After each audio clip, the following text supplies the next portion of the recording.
నమస్తే studios news కి స్వాగతం. బులెటిన్ల ముందుగా హెడ్లైన్స్. ప్రయాగ్రాజ్ 2025 మహాకుంభమేళ తేదీలు ప్రకటించబడ్డాయి.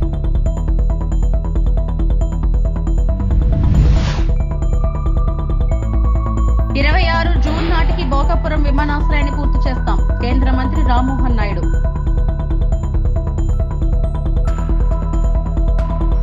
వైకాపా అరాచకాలకు చెక్ పెట్టాలి. వైసీపీ అరాచకాలను అణచివేసేందుకు చర్యలు తీసుకోవాలన్న సోమిరెడ్డి.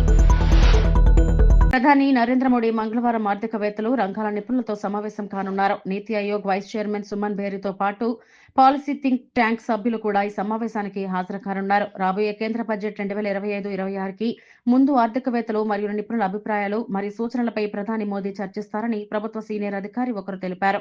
ఆర్థిక మంత్రి నిర్మలా సీతారామన్ ఫిబ్రవరి 1న లోక్సభలో 2025-26 బడ్జెట్ ను ప్రవేశపెట్టనున్నారు.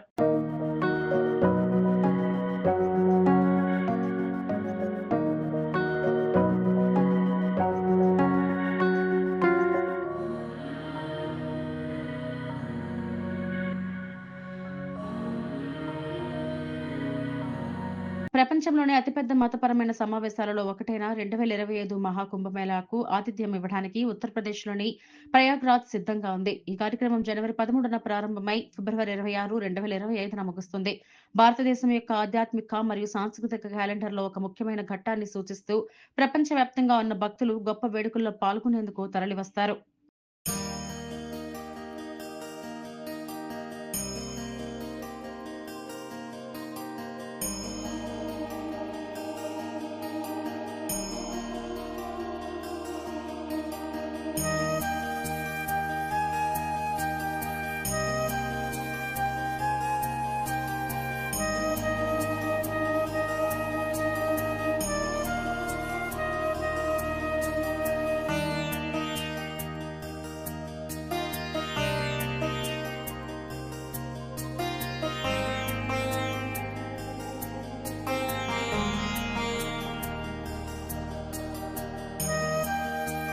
భోగాపురం విమానాశ్రయాన్ని 2026 జూన్ నాటికి పూర్తి చేయాలని లక్ష్యం పెట్టుకున్నామని కేంద్ర పౌర విమానయాన శాఖ మంత్రి రామ్మోహన్ నాయుడు వెల్లడించారు. దానికోసం క్షేత్రస్థాయిలో తిరిగి ఎప్పటికప్పుడు పనుల పురోగతిపై సమీక్ష చేస్తున్నానని తెలిపారు. కాకినాడ విమానాశ్రయ నిర్మాణానికి స్థలం అంశంపై ఇంకా తేలాల్సి ఉందన్నారు. అది 3 జిల్లాలు, కేవలం విశాఖపట్నం సంబంధించినటువంటి ఎయిర్పోర్టే కాదు, ఉత్తరాంధ్ర ప్రాంతం అంతటిని కూడా ఒకే స్థాయి మీద కలపడానికి చేస్తున్నటువంటి అద్భుతమైన ప్రాజెక్ట్. అందుకనే చంద్రబాబు నాయుడు గారు ముఖ్యమంత్రి అయిన తర్వాత, ఎన్డీఏ ప్రభుత్వం వచ్చిన తర్వాత శరవేగంగా ఆ ప్రాజెక్టును పూర్తి చేయాలని నాకు కూడా ఒక సివిల్ ఏవియేషన్ మంత్రిగా చంద్రబాబు నాయుడు గారు అప్పచెప్పడం జరిగింది. ఎవ్రీ మంత్ కూడా అక్కడ ఫిజికల్ గా వెళ్లి మరీ రివ్యూ తీసుకుంటున్నాం. ప్రభుత్వంలోకి వచ్చినప్పటికీ సుమారు 21% ఉంటే ఈ రోజు 55% వరకు ఈ రోజు చేరుకున్నాం. జూన్ 2026కే, అంటే డిసెంబర్ లో అవ్వాల్సింది జూన్ లోనే పూర్తి చేయాలని చంద్రబాబు నాయుడు గారు మాకు టార్గెట్ ఇచ్చారు. టార్గెట్ ప్రకారం అది పూర్తి చేస్తాం. విశాఖపట్నం నుంచి ఉన్నటువంటి ఎయిర్పోర్ట్ ఏదైతే ఉందో అక్కడ యాక్టివిటీ అంతా కూడా భోగాపురంకి షిఫ్ట్ చేసే క్రమంలో దానికి తీసుకోవాల్సినటువంటి చర్యలన్నీ కూడా తీసుకుంటాం. ఆ తేదీ అవినీతికి అనర్హత అన్నట్లు గత 5 ఏళ్లు జగన్ పాలన సాగిందని ఎమ్మెల్యే సోమిరెడ్డి చంద్రమోహన్ అన్నారు. మరోసారి తప్పులు చేయకుండా ఉండాలంటే చేసిన అరాచకాలకు వైసీపీ నేతలు ఫలితం అనుభవించి తీరాలన్నారు. అయ్యో పాపమని వారిని వదిలిపెట్టకుండా తప్పకుండా శిక్షించి తీరాలని సీఎం చంద్రబాబుకు సోమిరెడ్డి విజ్ఞప్తి చేశారు. రాజ్యంలో జరిగింది. అయినా మా కొల్లు రవీంద్ర లాంటి వాళ్ళని జైల్లో పెట్టారు. మా బోటి వాళ్ళని స్టేషన్లో కూర్చోబెట్టారు అర్ధరాత్రుల వరకు. అన్నీ అనుభవించాం. ఈరోజు వాళ్ళ పాపాలు పండే. మేము కూడా ఏం కోరుతున్నామంటే, కూటమి ప్రభుత్వం, మా నాయకుడిని చంద్రబాబు నాయుడు గారిని, మీరు సాఫ్ట్గా ఉండబాకండి. వాళ్ళు చేసిన దౌర్జన్యాలు, దుర్మార్గాలు, పేదోళ్ల భూములు లాక్కోవటం, వాళ్ళని జైళ్ళల్లో పెట్టడం, మా 40 years, మా 40 ఏళ్ల చరిత్రలో ఇటువంటి ఎప్పుడు చూడలే. లాస్ట్ 5 years నేర చరిత్ర. అందుకని తప్పులు చేసిన వాళ్ళు అనుభవించాలా, దాంట్లో రాజీ వద్దు. మీ సాఫ్ట్ నేచర్ మా చంద్రబాబు నాయుడు గారికి పోనీలే అయ్యో పాపం అనేది వద్దని చెప్తున్నా. ఎందుకంటే ఇంకొకసారి ఇటువంటి నేరాలు, ఘోరాలు సొసైటీలో జరగకుండా ఉండాలంటే they are punishable.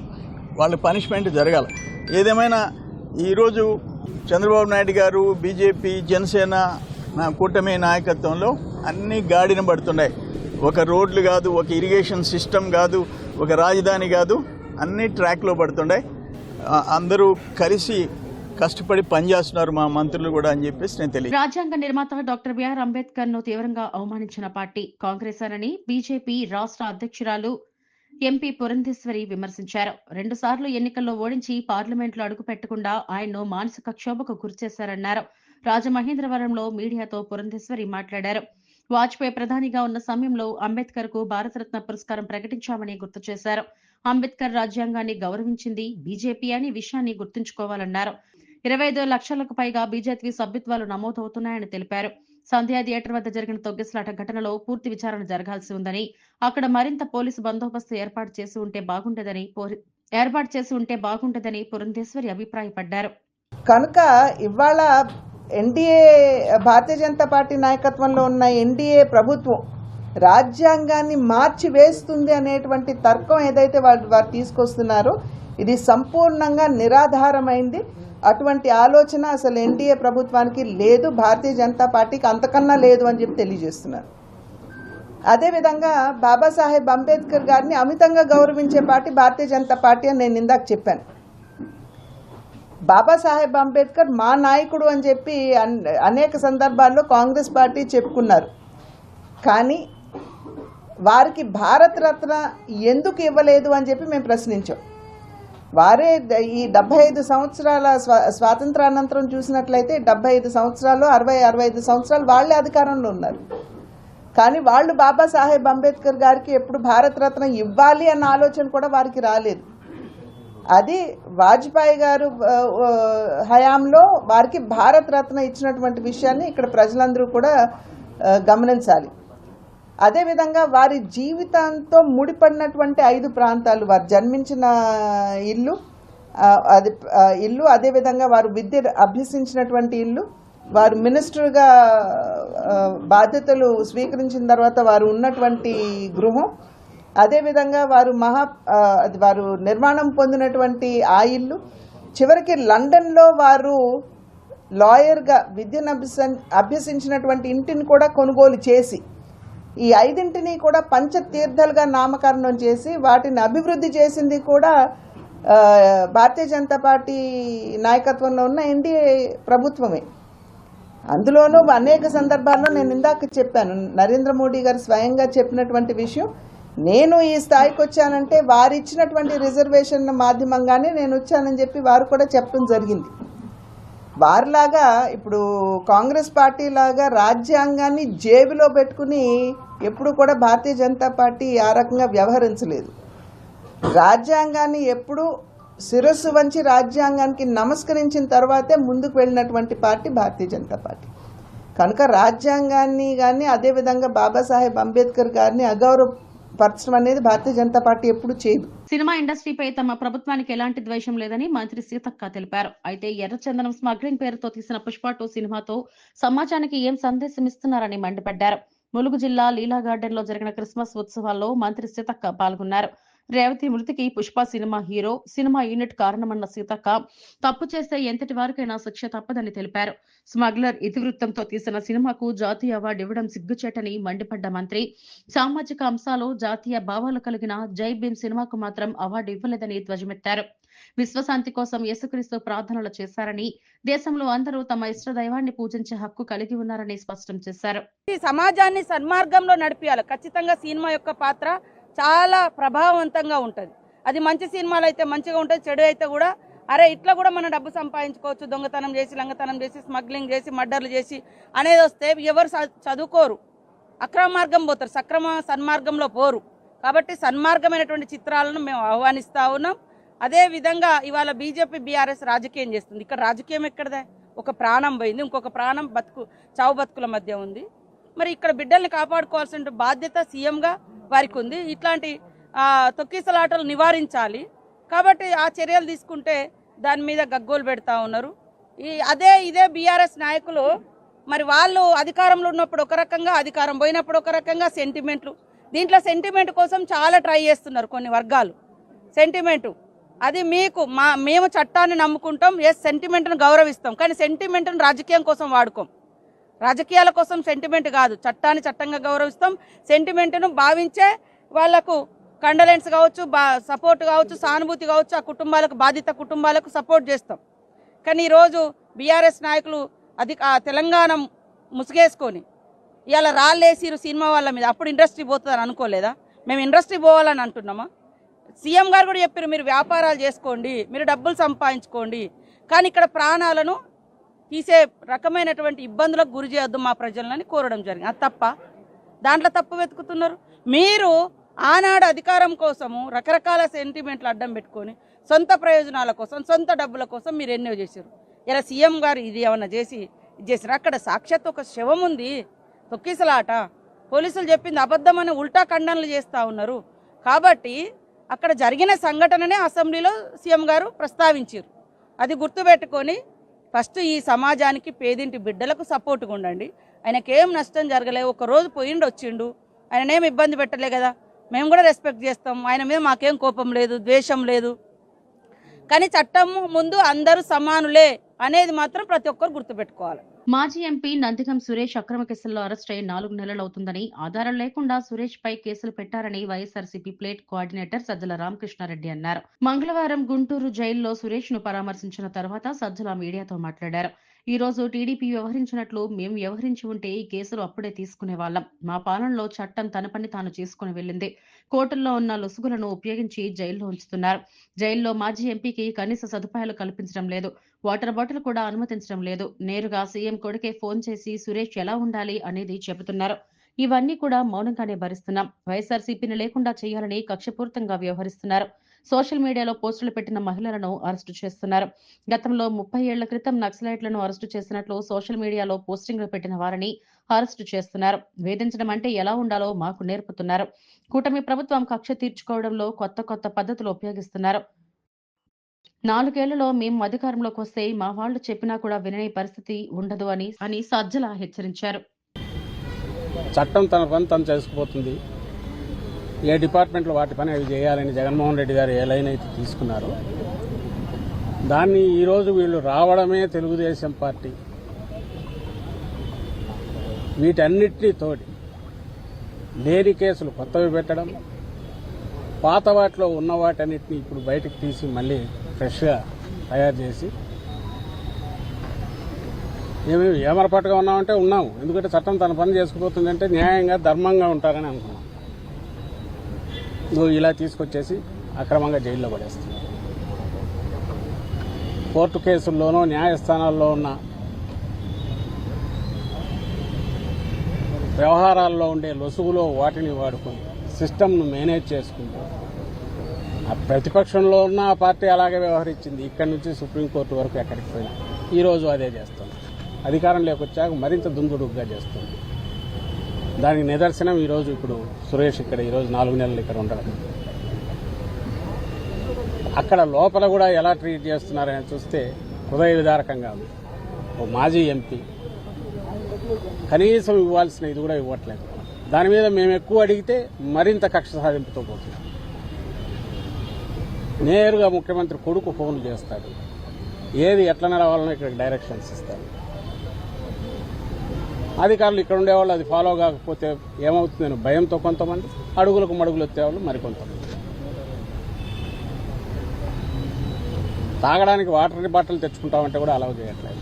Minimum facilities create చేయట్లేదు. అలాగే 4 నెలలు భరిస్తూ వచ్చారు. మేము పార్టీ జగన్మోహన్ రెడ్డి గారితో సహా వీటన్నిటినీ మౌనంగానే భరిస్తున్నాం. ఎందుకంటే దీని మీద ఇప్పుడున్న దాంట్లో మీరు ఇవే కాదు, సోషల్ మీడియా కేసులు అని చెప్పి పెడుతూ 2 నెలలుగా చూస్తున్నాం. మామూలు కక్ష సాధింపు కాదు, దీన్ని తొక్కేయాలి. ఈ పార్టీ వైఎస్ఆర్సీపీ ఉనికి లేకుండా చేయాలి, బెదరగొట్టాలి, టెర్రర్ క్రియేట్ చేయాలనే పద్ధతిలో కేసుల మీద కేసులు పెడుతున్నారు. పీటీ వారెంట్లను తిప్పుతున్నారు. ఈరోజు ఆమె సుధారాణి ఆమె ఈరోజు రిలీజ్ అవుతుందని అంటున్నారు. 3 పిల్లల తల్లి, భార్యాభర్తను ఇద్దరిని జైల్లో వేసేశారు. కేవలం ఎప్పుడో 2-3 ఏళ్ల క్రితం పెట్టిన సోషల్ మీడియా వీటి పోస్టింగ్ల గురించో, లేదా నార్మల్ దీంట్లో సోషల్ మీడియా అంటే ఉండే వ్యక్తిగత స్వేచ్ఛతో వాళ్ళు పెట్టిన పోస్టులు చూసుకుని అది జగన్మోహన్ రెడ్డి గారికి సపోర్ట్ ఉంటే చాలు. వాళ్ళు మా పార్టీ కార్యకర్తలు కూడా కానక్కర్లా, ఆయన అభిమానించే వాళ్ళు అయితే చాలు. రాత్రి తీసుకెళ్తున్నారు. ఇప్పుడు ఇక్కడే ప్రేమ్ ఎక్కడ ఉండాలా? ప్రేమ్ మీ గుంటూరులోనే జరిగింది. వారంన్నర 2 వారాలు అవుతుంది, 12 రోజులు. తెల్లవారుజాము 3 గంటలకు వచ్చి తీసుకోవడం ఏంది? సోషల్ మీడియాలో యాక్టివ్గా ఉండేవాళ్ళు అందరినీ టెర్రరైజ్ చేసి ఇంట్లో వాళ్ళందరినీ, ఆడవాళ్ళను బెదరగొట్టి, ఎప్పుడో 30 ఏళ్ల క్రితం చూసేవాళ్ళం నక్సలైట్లను తీసుకెళ్లే వాళ్ళని.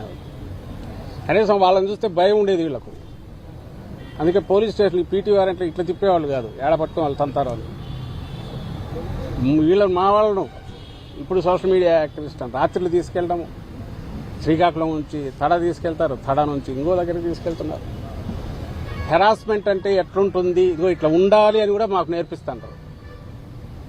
భవిష్యత్తులో వీళ్ళని ఒక్కొక్కరిని ఏం చేయాలి, ఎట్లా చేయాలి రాసి పెట్టుకొని అనేది మాకు నేర్పిస్తున్నారు.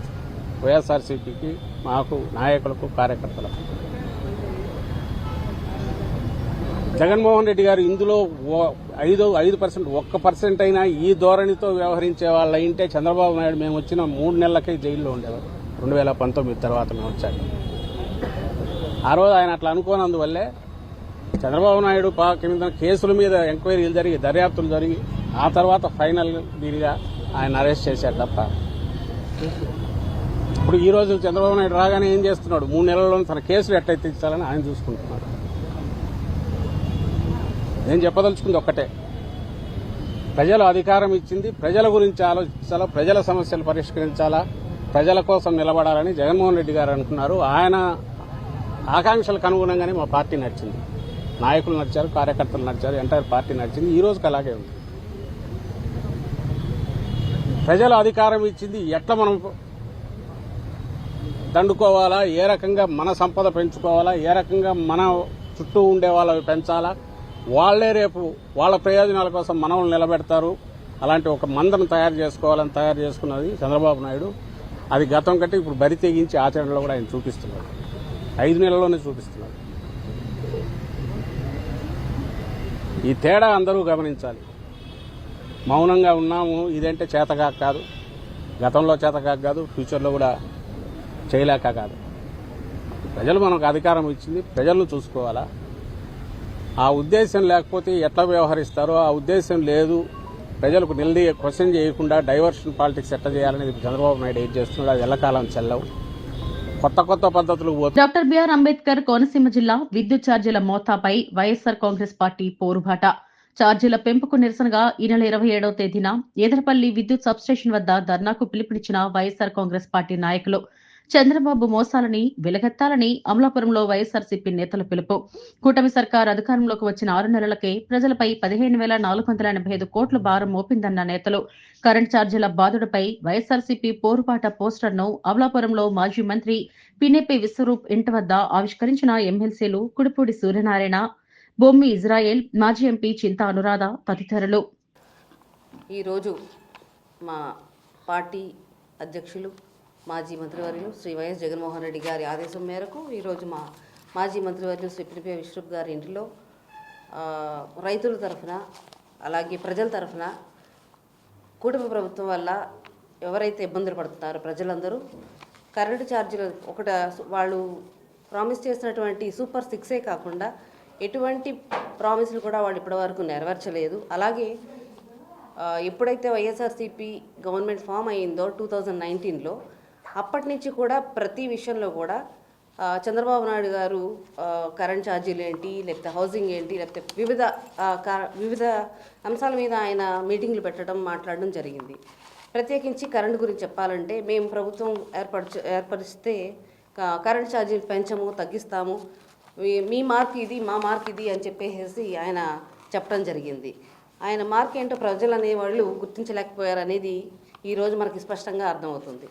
కాబట్టి ప్రజలకి మాట ఇవ్వడమే కాదు, ఆ మాట నిలబెట్టుకోవాలనేది వాళ్ళు ఈ కూటమి ప్రభుత్వానికి తెలవాలని చెప్పేసి మేము ఈరోజు వైఎస్ఆర్సీపీ కుటుంబ సభ్యులందరం కూడా ఎవరైతే ప్రస్తుతం ఉన్నటువంటి ఎమ్మెల్సీలు కానీ, లేదంటే మాజీ మంత్రులు కానీ, మాజీ ఎంపీలు కానీ, వివిధ క్యాడర్ అందరూ కూడా కలిసి 27వ తారీఖున కలెక్టరేట్ ఆఫీస్కి వెళ్ళి వినతి పత్రం అనేది మేము సమర్పించడం జరుగుతుంది. అలాగే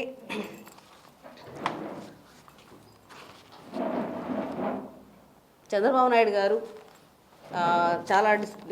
చాలా అంటే ప్రతి విషయం కూడా ఆయన సూపర్ 6 అనేది ప్రజలకి వాగ్దానం చేయడం మనం చాలా వరకు చూసాము.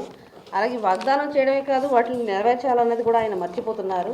ప్రజలు ముఖ్యంగా ఈ కరెంటు ఛార్జీల పెంపుకి ఈరోజు చాలా వివిధమైనటువంటి ఇబ్బందులు పడుతున్నారు. అలాగే ఎస్సీలకి 200 యూనిట్స్ అనేది దాటకుండా చేసినటువంటి ప్రభుత్వం వైఎస్ఆర్సీపీ అయితే ఇప్పుడు ప్రజల మీద ఛార్జీల బాధలతో ఇంకా ఇబ్బంది పెడుతున్నారు.